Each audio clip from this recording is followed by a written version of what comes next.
Welcome back to The Explainer. Today, we're tearing right into the fascinating GentleMax Pro treatment guidelines to see exactly how laser parameters shift across different skin types. If you've ever wondered how technicians customize these incredibly powerful machines to handle the unique challenges of every single skin tone, well, you're in the right place. Let's get into it. Here's our roadmap for today. Number 1, no one-size-fits-all laser. 2, establishing the baseline rules. 3, parameters for lighter skin. 4, parameters for darker skin. And 5, ensuring safety and results. All right, Section 1, no one-size-fits-all laser. Why skin type dictates everything. So is laser hair removal exactly the same for everyone? I mean, it's a common assumption that a laser is just a laser, right? But is the actual protocol identical for every patient who walks into a clinic? According to the clinical guidelines we're looking at today, absolutely not. When you put skin type I, like Scandinavian skin, right up against skin type V, which is dark African American skin, the guidelines reveal vastly different energy needs. It's all about the melanin. Because the melanin in the skin absorbs the laser's energy, the machine has to be completely recalibrated based on exactly where a patient falls on that spectrum. Moving to Section 2, establishing the baseline rules, the 3-step foundation. Every single treatment kicks off with 3 strict non-negotiable steps. Step 1, establish the skin type. Step 2, select the pulse duration. And Step 3, select the fluence, or the overall energy level. A technician doesn't just guess here, they literally build the entire treatment plan off this exact foundation. Take a look at that second step, pulse duration. This is entirely dictated by the hair itself. We're talking shorter pulses for finer hair and longer pulses for thicker hair. It ensures the laser delivers its heat at the exact right speed, so you're efficiently targeting the follicle. But how do they know they've hit the perfect energy level? Well, technicians are trained to creep the fluence up in tiny 2-joule increments until they see something called perifollicular edema. Sounds super technical, but it's basically just a visual cue. It's a slight, intentional swelling right around the follicle that proves, yup, the hair has been successfully treated. Section 3, parameters for lighter skin. High energy for types 1, 2, and 3.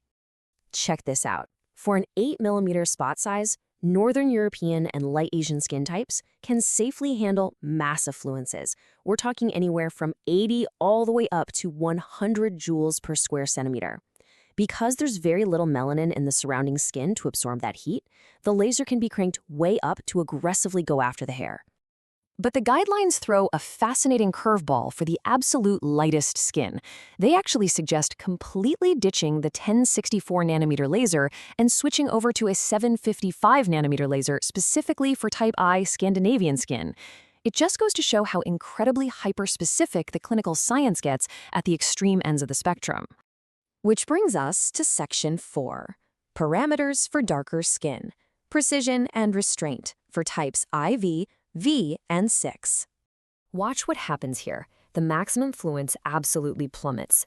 For an 8mm spot, it drops to between 40 and 70. And if you're using a large 24mm spot on type V or V6 skin, it drops to an incredibly delicate 3 joules per square centimeter. 3! From 100 down to 3. More melanin in the skin means intense competition for the laser's energy, so extreme restraint is absolutely crucial.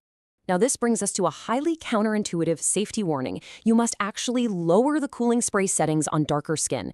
You'd think, hey, darker skin, more melanin, let's cool it down more to protect it, right? Nope. The manual explicitly warns that setting the DCD cooling too high or too low can actually cause pigmentary problems on these specific skin types. And the manual does not mess around with this next rule either.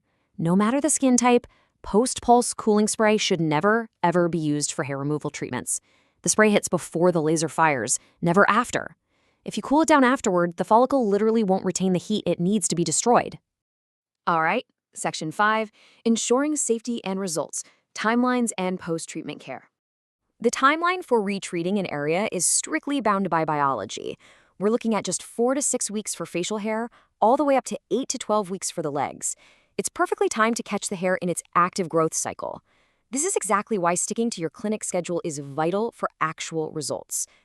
And to ensure maximum safety, especially with the wild parameter swings we've talked about today, a small test area has to be treated first. Then you wait and evaluate it for several minutes before moving forward. You simply cannot guess with lasers. The skin's actual response dictates the go-ahead. Since we know post-pulse laser cooling is a huge no-no during the firing process, what's the workaround? The technician will apply a cold compress or a cold gel pack after the entire treatment is done. This safely draws out the residual heat from the skin without interfering with the treatment. Honestly, this entire explanation is summed up perfectly by this one vital quote from the guidelines. The balance between laser heating and DCD cooling is critical. It is a highly calibrated scientific dance between burning the hair and protecting the skin. After seeing how dramatically these parameters swing from one end of the spectrum to the other, literally from 100 joules all the way down to 3, it leaves us wondering, the next time you step into a clinic, is the delicate balance of heat and rapid cooling truly dialed in for your unique skin tone? Thanks for joining me on this explainer. Keep asking those questions, and I'll see you next time.